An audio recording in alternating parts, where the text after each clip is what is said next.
Hey guys, today I'm going to be reviewing Season 1 of Why Women Kill.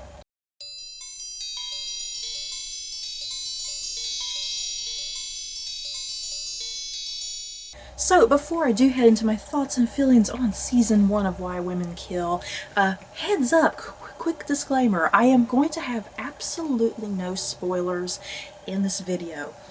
Now, hell yeah, I would love to talk about spoilers because this show just went to some crazy places. So yeah, if you have seen Season 1 of Why Women Kill, please talk about spoilers with me down below, because I'm definitely interested on how people felt about the direction the show took, the twists and turns, yeah, the people who did wind up dead by the season.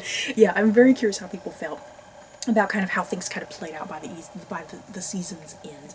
So yeah, for the purposes of this review, I'm not going to have any sort of spoilers or anything. So yeah, Season 1 of Why Women Kill. What you need to know about Why Women Kill if you've not seen it. The purpose of this video is going to kind of get you interested if you've not already seen it. So yes, Why Women Kill, the first season had 10 episodes. It aired on CBS All Access. And yeah, the show is intended to be an anthology series. So yeah, the characters that you have in this first season, they're not going to be appearing in the next season. It's going to be a whole entirely different set of characters, different circumstances, and whatnot. So yeah, it's intended to be an anthology series. And yeah, it has already been picked up for a second season. I'm very curious what a second season's going to do, because I love this first one so much. So yeah, a quick plot summary about what the first season is about. I'm going to read what the IMDb plot summary is. It follows 3 women in 3 different decades, all living in the same house as they deal with infidelity and betrayals in their marriages. So yeah, that's the very quick plot summary there of what you're getting with Why Women Kill. And Why Women Kill, it's created by Mark Cherry, who also did Desperate Housewives, which aired on ABC many a year ago. I was a huge freaking fan of Desperate Housewives, you guys, and yeah, Why Women Kill is very much in that very similar vein as Desperate Housewives. Desperate Housewives was darkly humorous and oddly quirky, but very vibrant and colorful. It was very humorous, but it would have those emotional moments, you know? So yeah, Why Women Kill is the exact same way. If you love Desperate Housewives, you are definitely going to love this show. Why Women Kill definitely plays on the dark humor, the comedy, and the drama kind of intermingled. It's very vibrant and colorful, and it just says what it wants to say. You know, it just says what it wants to say. No blurring of anything. It's out there, it's outspoken, and it's absolutely clever and brilliant. And Why Women Kill, it can be absurd and over the top, and it's like, what the hell? But it just works, you know, it weirdly works. And what's so great about this first season, it really tackles some heavy topics in a sense, because the title of the show itself, the title is called Why Women Kill, and it's a very blunt statement, essentially. That is essentially what you're getting with this show. These 3 women living in these 3 decades, they're dealing with things within their personal lives, specifically with their husbands. The show is very focused on women's issues and marriages, and how marriages have changed over the decades. Because yeah, like one of the decades is the 60s. Marriages in the 60s were a completely different way to how marriages are in modern day society. Because yeah, marriages back in the 60s, women were meant to be housewives and take control of the children and cook and clean, be very subservient. You don't have that shit anymore in the modern day society. So that's the great thing about this show. It really tackles a lot of women's issues and how marriages and relationships have changed over the decades. And yeah, why women kill? Why would a woman kill? What would lead a woman to murder somebody, essentially. And that's the question that is posed as you're watching this season. What is the woman mad at specifically? Who is she mad at? How is her character going to progress over the course of the season? Who will she kill by the end of the season? Because you know at the start of the season, the show, it kind of hand delivers it to you on a plate. You know someone's going to die. In each of the decades, you know there's going to be a character that dies. You don't know who's going to die, but you know that the main woman is going to kill somebody. So you are given a list of characters. You know, you're given a list of characters within the decades, you know, possible victims that the woman might kill. And the person that might die, it might not be the person that you're expecting. It could be totally someone unexpected, which is kind of the great twist of the show. You're kind of thinking one thing, but is it? You're either going to be right or wrong. So I do want to kind of go through the individual decades really quickly, who's starring in the particular decades. So yeah, the first decade that the show explores, the first one takes place in 1963. This follows the character of Beth Ann, played by Jennifer Goodwin, and her husband Rob, played by Sam Yeager. And what you need to know about Beth Ann and Rob for the 60s timeline, they're moving into their new neighborhood. Their child has died. You don't know how or why the child died, but you know fairly quickly that they've had a death of a child, which can be a very rough thing on a marriage. So Beth Ann, like I said, takes place in the 60s. Beth Ann is very subservient. She is willing to do just about anything to make her husband happy, even if she's not happy. Because Beth Ann, she's all smiles and perfection on the outside, because that's what she's supposed to portray to the outside world. But inside, she's still grieving. She's holding things back. She's holding back her dreams and desires. And yeah, she quickly finds out, this is not a spoiler, you guys, this is not a spoiler, because a lot of this stuff you learn in episode 1. Yeah, she finds out that her husband Rob, he's cheating on somebody. So the Beth Ann story, the bulk of her story is that she's trying to win back her husband. Even though her husband is a jerk and he's cheating on her, she still wants to get him back. She wants to win him back. So she ends up becoming friends with his mistress, you guys.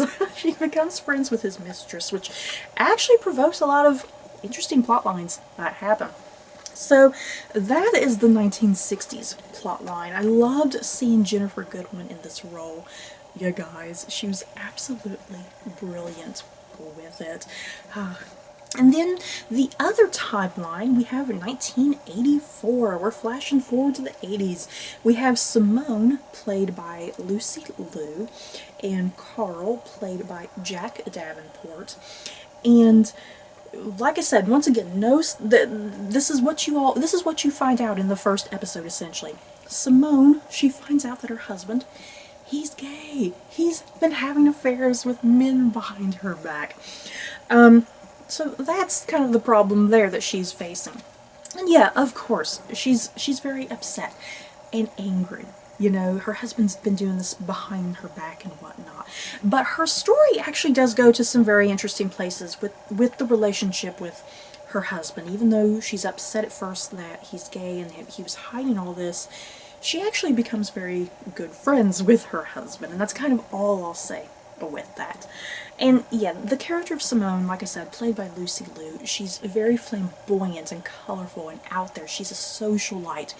And the bulk of her story with her and her husband, played by Jack Davenport, the bulk of their story is them dealing with society and societal taboos and whatnot. Because even though it's the 80s and it's supposed to be a little bit more progressive than the 60s, yeah, gay men are still frowned upon, and it's like, oh, stay clear of that guy, he's gay and whatnot. So that's a lot what the 80s tackles, is kind of how gay people were treated, and yes, Simone really kind of growing and maturing as a character. So that's that. Move on to 2019, the modern setting, modern relationships. We have Taylor, played by Kirby Howe-Baptiste, and Eli, played by Reed Scott. What you find out about their relationship is that they have an open marriage.